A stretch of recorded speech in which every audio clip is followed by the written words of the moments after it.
Hello everyone, I'm Necromancer for Kids, back again bringing some necromancy for you. This time I've got a top 10 list of sleeper picks for flip monsters in Go format. Which for this video means a flip effect monster which I think is borderline playable, if not decent enough to include in a deck, but also top tournaments at most once or twice in the past, as far as I'm aware of. Let's get started. Number 10 on the list is a Cat of Ill Omen, a level 2 500/300 Dark Beast with the flip effect to choose one trap card from your deck and place it on top. If Necro Valley is on the field, you can add the trap to your hand instead. Now, obviously, this card is not meant for every deck, but it's also not really meant for Gravekeeper decks either. I ended up putting this card at number 10 on the list because I think it's playable in a lot of combo decks such as Last Turn, where you really just need the traps and nothing else really to win the game. I personally think that players don't value its use in those decks enough, and that while it doesn't generate true advantage, it really is an optimal choice to consider. After all, you could still lose after drawing 20 cards because you can't find the one card that you actually need in your deck to win. Number 9 is the Stern Mystic / White Ninja. Both are level 4 flips with 1500 attack and can serve essentially the same purpose as each other. Stern Mystic has the effect to reveal all face down cards on the field, while White Ninja destroys one defense position monster on the field. The Stern Mystic has a higher defense at 1200 rather than White Ninja's 800, which isn't irrelevant, but White Ninja has a potentially greater impact on the board. White Ninja is also searchable via Rhoda, though doing so makes it very telegraphed. The use for these monsters extends beyond their effects though, as they're decent enough light beat sticks for Chaos decks, searchable by Shining Angel, recruitable with Night Assailant, and can generate a decent push of damage in return decks if you get 3 copies banished via Nobleman of Crossout. Number 8 is Big Eye, the original one, not the number monster. It's a dark level 4, 1200/1000 fiend with the effect to look at the top 5 cards of your deck and rearrange them in any way you want. It's a card that is in a lot of ways comparable to Dekoichi, but has 200 less attack, and instead of actually drawing a card, you get to dig deeper and set up your next draws. I think that you generally wouldn't play it over Dekoichi, but it's possible you could include it as a quote-unquote 4th copy of the card. It has enough attack to destroy a lot of weaker monsters in the format like Sangan, Magician of Faith, and most defense mode monsters, and sometimes rearranging your deck could end up giving you an even bigger advantage than drawing one card ever could, depending on what you reveal. Such as if Pot of Greed or Delinquent Duo were on the bottom 5 of those cards. And while Thunder Dragon can make its effect moot due to shuffling the deck, you could also see it as an advantage of being able to shuffle the deck if you know the next 5 draws are all going to be pretty useless cards. Number 7 is Mysterious Guard, a level 3 Earth spellcaster with 800 attack and 1200 defense. Some people get confused by the wording of its effect, so I'll explain it simply. If it's flipped by itself, you return a face-up monster to the top of the deck. If you control a warrior monster also, you can also return a face-up monster to the owner's hand. Basically, with this card, you have the potential to clear away 2 monsters, and essentially makes the opponent skip their next draw phase by making them draw something that they already had. Of course, the card is held back by the fact that if the opponent has 2 face-up monsters, they most likely aren't going to be triggering this card for its full value. And even if you do get full value, your opponent is liable to just play the card you were worried about again. It can also only target face-up monsters, so no stopping flip effects from going off. Still, in the few times when you do get to use its effect, it can pack quite the punch. Number 6 is Hyro Shadow Scout and Fire Sorcerer.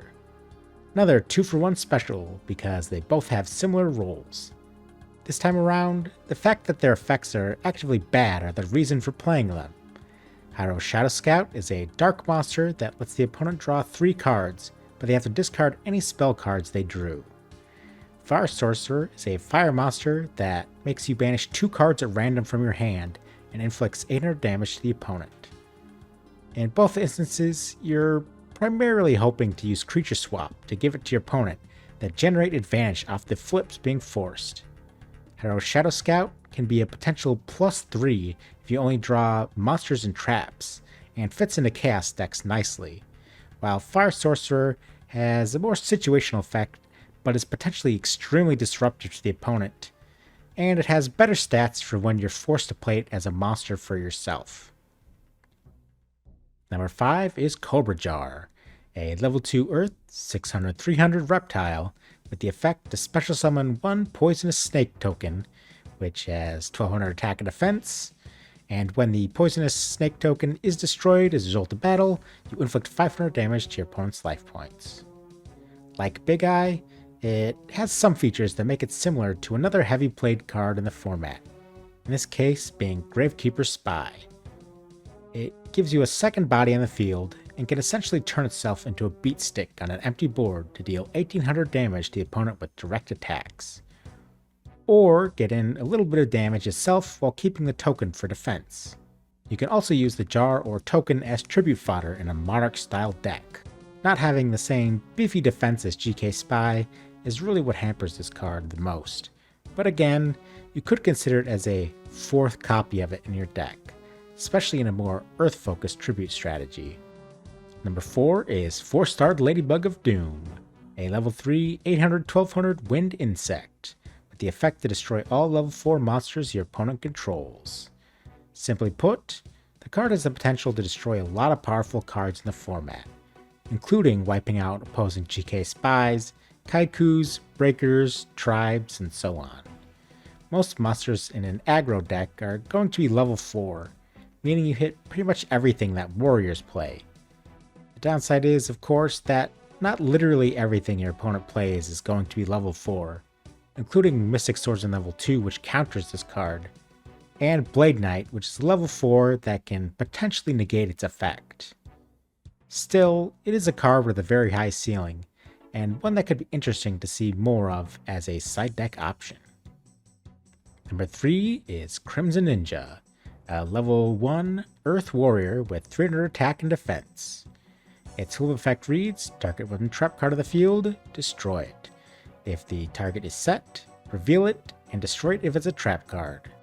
While generally outclassed by Trapmaster, who is also a warrior monster and thus searchable by Rhoda like Crimson Ninja is, I think that there is a small niche for Crimson Ninja in the now fairly rare Warrior Goat deck.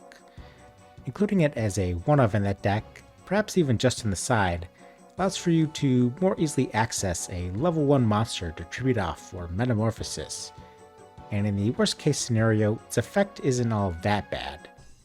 Even if it fails to destroy something, you at least get a tiny bit of info. It has been used one time in a side deck for a top 8 placement, but hasn't seen any results besides that. Number 2 is Arsenal Summoner, a level 4 1600/1600 wind spellcaster, with a flip effect which adds 1 guardian monster from your deck to your hand, with some exceptions for cards that weren't originally guardians.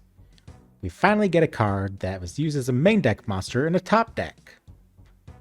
Not only does it sport a decent stat line that can take on most non-boss monsters in the format, but it can also search out some relatively decent monsters, which I made a whole video about some years ago on the official Go Format channel, if you want to check that out. In the deck it topped with, however, it searched out the light monster Guardian of the Throne Room, which has similarly decent stats, as well as Guardian Sphinx, which has beefy defense and an effect which can trap the opponent in an endless looping board state. I think there's a lot of potential behind this card that is just waiting to be unlocked in the future. And the number 1 Go Format Sleeper Flip Monster is Slate Warrior, a level 4 1900/400 with the flip effect to gain 500 attack and defense.